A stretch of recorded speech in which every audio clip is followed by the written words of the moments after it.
Alice Milia, de son nom de jeune fille Alice Million, est l'une des figures majeures du sport féminin. Pourtant, rien ne prédestinait cette jeune femme née à Nantes d'une famille d'épiciers le 5 mai 1884 à avoir ce destin. C'est en déménageant à Londres à seulement 19 ans qu'Alice Milia a eu un déclic.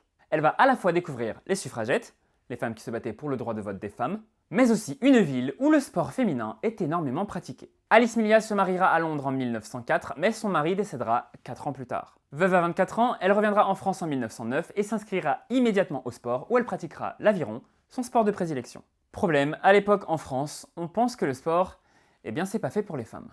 On pense qu'une femme qui fait du sport, ce n'est pas très joli, voire même pas très féminin, et surtout le sport, ça empêche les femmes d'avoir des enfants.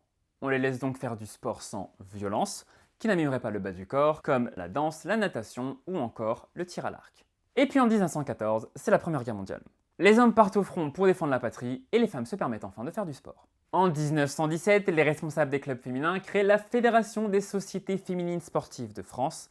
Alice Milia, d'abord trésorière, en deviendra la présidente. Sauf que voilà, en 1918, la guerre est terminée. Les hommes reviennent du front et avec 1,3 million de morts, les hommes reviennent avec le besoin de repeupler la France. Cependant, Alice Milia n'est pas forcément d'accord, et la FSFSF créera sous son égide l'équipe féminine de football, de basket, de natation ou même de hockey. En même temps, Alice Milia va tout faire pour changer l'opinion et montrer une autre image du sport féminin en organisant de grands événements sportifs. 25 000 personnes iront voir le match de football en 1920 entre les meilleures françaises et le Dick Cares Ladies FC. En 1921, et face au refus notamment de Pierre de Coubertin d'intégrer le sport féminin au JO, Alice Milia fonde la Fédération sportive internationale. Elle organisera des meetings de sport féminin à Monte-Carlo où des femmes d'Europe pouvaient se mesurer entre elles au lancer de poids, au saut en hauteur ou encore au haie. Et en 1922, Alice Milia va aller plus loin en créant les Jeux Olympiques féminins. Bon, ce nom-là ne va pas trop être apprécié par les organisateurs des JO et ils vont être renommés les Jeux mondiaux féminins, mais ça ne change en rien le succès énorme des éditions 1922 et 1926. Ces mondiaux font émerger de nouvelles stars du sport comme la japonaise Kinoe Hitomi qui récoltera 4 médailles à elle toute seule. Le succès sera si grand que, laisse-moi deviner, une femme va se déguiser en homme pour participer aux JO masculins et remporter toutes les médailles. J'aime l'idée mais pas vraiment. Le succès des Jeux mondiaux sera si grand que les JO finissent par négocier avec Alice Milia qui aura une demi-victoire. Sur les 10 épreuves d'athlétisme demandées, seules 5 seront rajoutées. Cette demi-victoire est tout de même un énorme pas en avant. Le nombre de femmes au JO de 1928 passera de 100 à 300 et Alice Milia deviendra la première femme juge au JO. Malheureusement, cette avancée n'est que de courte durée.